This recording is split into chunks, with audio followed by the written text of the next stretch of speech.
வணக்கம். சற்று முன் கிடைக்கப்பெற்ற ஒரு மிக முக்கியமான செய்தி ஒன்றை வெளியாகி உள்ளது. எடப்பாடி பழனிசாமியின் பெயரை சொல்லி மக்களவைத் தேர்தலில் சீட் வாங்கி கொடுப்பதாக கூறி கிட்டத்தட்ட 2 அதிமுகவின் மிக முக்கியமான நிர்வாகிகள் பண மோசடி செய்திருப்பது மிகப்பெரிய அளவில் தற்பொழுது அதிமுகவின் அரசியல் வட்டாரத்தில் காட்டு தீ போல் பரவியுள்ளது.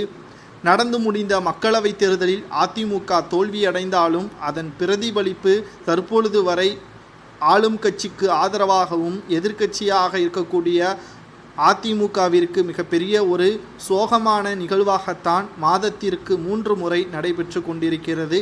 அந்த வரிசையில் தற்பொழுது அதிமுகவின் மாவட்ட செயலாளர் மீது புகார் அளித்த நிர்வாகிகளை கட்சியை விட்டு நீக்கிய எடப்பாடி பழனிசாமி நடவடிக்கை எடுத்துள்ளார். கள்ளக்குறிச்சி மாவட்ட அதிமுக இளைஞரணி செயலாளராக இருப்பவர்தான் கிருஷ்ணன் அவர்கள்.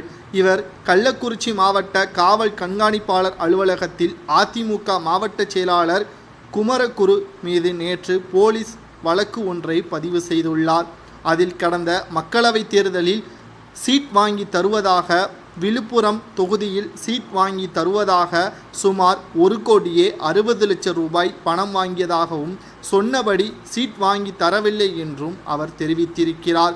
இந்த நிலையில்தான் பணத்தை திருப்பி கேட்டபொழுது தேர்தலில் தோல்வியடைந்து விட்டும் தற்பொழுது பணத்தை அவ்வளவு சீக்கிரம் தர முடியாது, சிறிது காலத்திற்கு பிறகு தருகிறேன் என்றும் கூறியுள்ளார். இந்த நிலையில்தான் அதிமுகவின் தலைமை அலுவலகத்திலும் புகார் ஒன்றை அளித்துள்ளார். தற்பொழுது உரிய நடவடிக்கை எடுக்க வேண்டும் என்று, பணத்தை திருப்பி கேட்டால் மாவட்ட செயலாளர் குமரகுரு தன்னை தாக்குவதாகவும் அதிமுகவின் தலைமை அலுவலகத்தில் புகார் ஒன்றையும் கொடுத்துள்ளார்.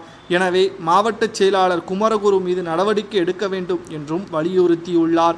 இந்த நிலையில்தான் எடப்பாடி பழனிசாமி அவர்கள் வெளியிட்டுள்ள அறிக்கையில் கழகத்தின் கொள்கை குறிக்கோளுக்கு கோட்பாடுகளுக்கும் முரணான வகையில் செயல்பட்டதாலும், கழக சட்ட திட்டங்களுக்கு மாறுபட்டு கழகத்தின் ஒழுங்குமுறை குலையும் வகையில் நடந்து கொண்டதாலும், கழகத்தின் கண்ணியத்திற்கு மாசு ஏற்படும் வகையில் செயல்பட்டதாலும் கட்சியிலிருந்து முழுமையாக நீக்குவதாக உத்தரவுகளை பிறப்பித்திருக்கிறார்.